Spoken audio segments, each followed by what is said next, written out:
Bonjour, aujourd'hui donc on attaque le montage d'une épée. Alors celle-là c'est une gauchère poignée cross. Donc les différentes parties qu'on doit avoir pour monter, vous avez la lame bien sûr, alors le collage et la table de pointe sont déjà montés donc ça on n'aura pas à le voir ni à le faire. On a la poignée cross, bon celle-ci est un peu vieillie, elle est vécue, c'est une poignée cross française, son écrou donc qui servira à fixer en fait au final toute l'épée. Normalement il faut aussi une rondelle de serrage que j'ai pas, donc mais bon c'est pas bien grave, ça se monte très bien. La prise de garde, les deux plots à revisser. Alors là, moi je mets des cosses, vous allez voir, avec des gaines thermorétractables. Bon, elles sont déjà là, donc on va pas les toucher. Normalement, c'est censé brûler le souplisseau. Donc voilà, le coussinet et la coquille. Alors, pour monter une arme et être bien pour monter son arme, il nous faut un établi et si possible un étau. L'étau, ça va permettre surtout de fixer la lame, que rien ne bouge quand vous remontez. Donc, faut que tu passes par là. Hop. Allez au pop-up là. On va caler d'abord la lame ici, on la met à hauteur.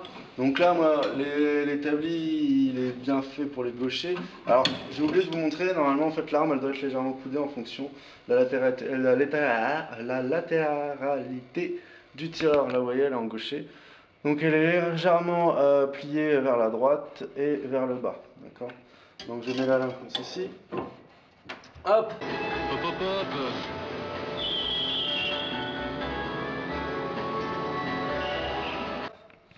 Première chose à faire, donc c'est par ordre, on va d'abord remettre la coquille, le coussinet, la prise de garde et ensuite la poignée. Donc dans un premier temps, vous voyez donc la coquille, il y a un trou qui est légèrement désaxé, donc ça c'est...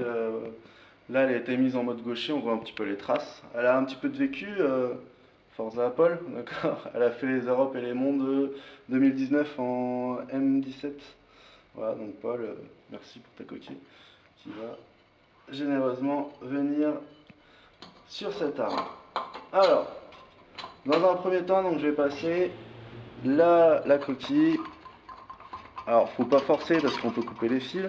En même temps, faut vérifier si tout passe bien. Là, il y a un petit peu de résistance. Hop. Hop hop hop. Je suis arrivé au bout. Je vérifie que les fils sont bien passés et pas coincés. Là, on est pas mal. Ensuite, donc prise de garde. Alors, la prise de garde. Donc sur une poignée gauchère, en général, elle va se situer donc à droite de la coquille. On peut la mettre à gauche à l'extérieur. Ça laisse un peu plus de place si par exemple vous avez un tireur qui a des gros doigts. Voilà. Une fois que j'ai placé ça, hop, je viens mettre le coussinet ici, d'accord. Tac, le coussinet, donc là il correspond bien, il est bien coincé. Attention, faites attention que les fils aussi partent bien vers le haut de la coquille pour éviter après quand vous remettez la poignée de les serrer et de les casser. On va remettre la poignée.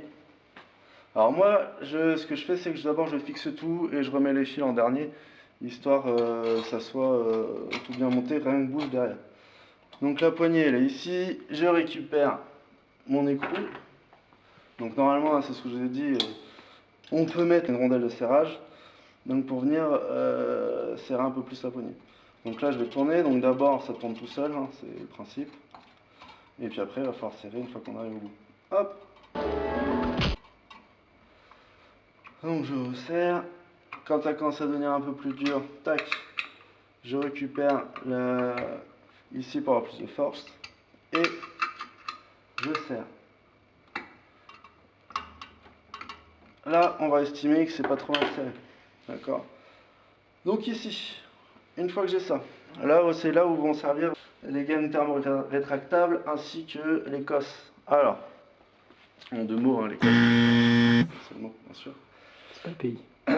Voilà, donc les cosses, en général je viens la caler comme ça contre le souplisseau et derrière je viens l'enrouler.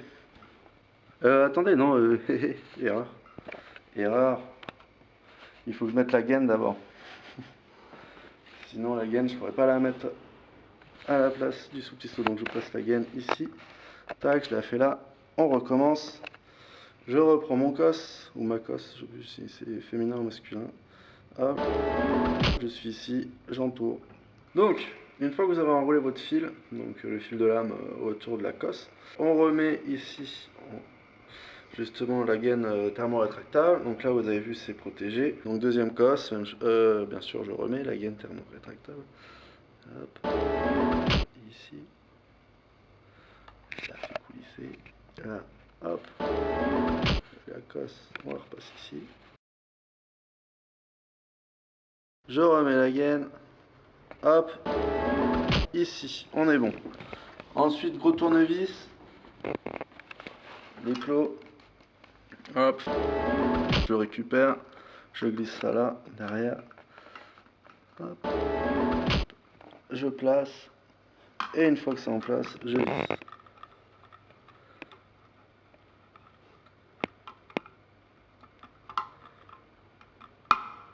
Alors l'avantage justement des cosses, c'est que ça permet c'est un peu plus résistant, donc ça tient un peu mieux.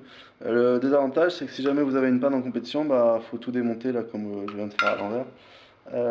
Et ça prend un peu plus de temps, là où on pourrait, si le fil coupe, justement remettre directement le fil. Ouais, alors celui-là j'ai un peu de mal. Voilà. On est bon.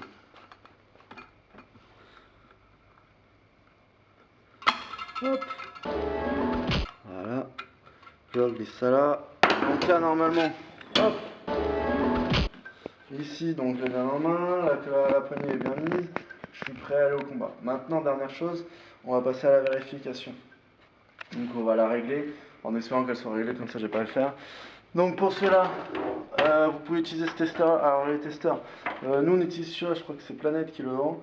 Il est pas mal parce que en fait quand je relâche, vous voyez, il y a un petit bouton orange qui clignote. Ce qui signifie en fait quand il y a le bouton, quand la... Tiens, ça c'est de la soupe aux choux. De la vraie, faite avec mes choux à moi. Une variété de printemps, le bacalan hâtif.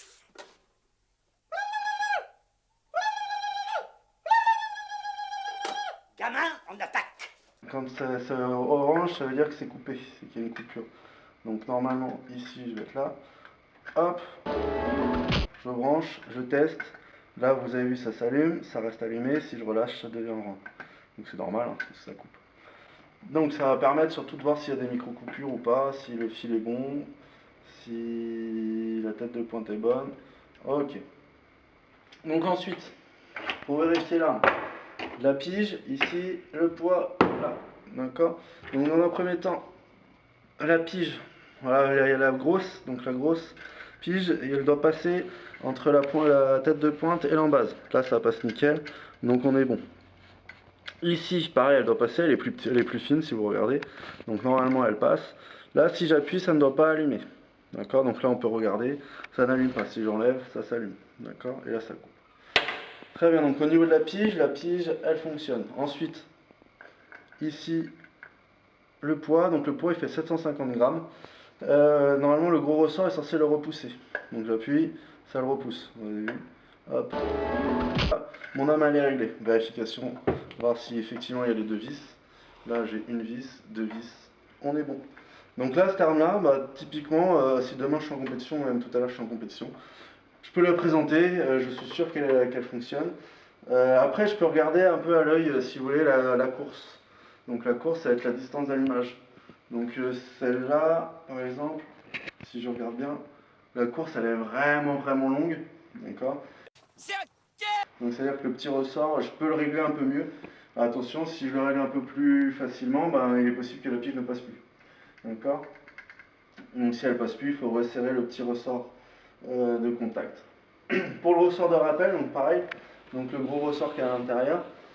La petite astuce, si jamais vous le sentez, parce que là, celle-là, elle allume bien, elle repousse bien, donc il est bien réglé. Il est peut-être un peu trop fort. Justement, je peux l'assouplir un petit peu. La technique moi, que j'utilise, c'est que je prends une pince et je le brûle un petit peu. Je le chauffe pour le ramollir un petit peu. Voilà. Et donc bah, là-dessus, cette arme-là, elle est opérationnelle, prête à aller en compétition, prête à être utilisée. Bref, l'épée parfaite. Voilà, sur ce, je vous souhaite une bonne journée.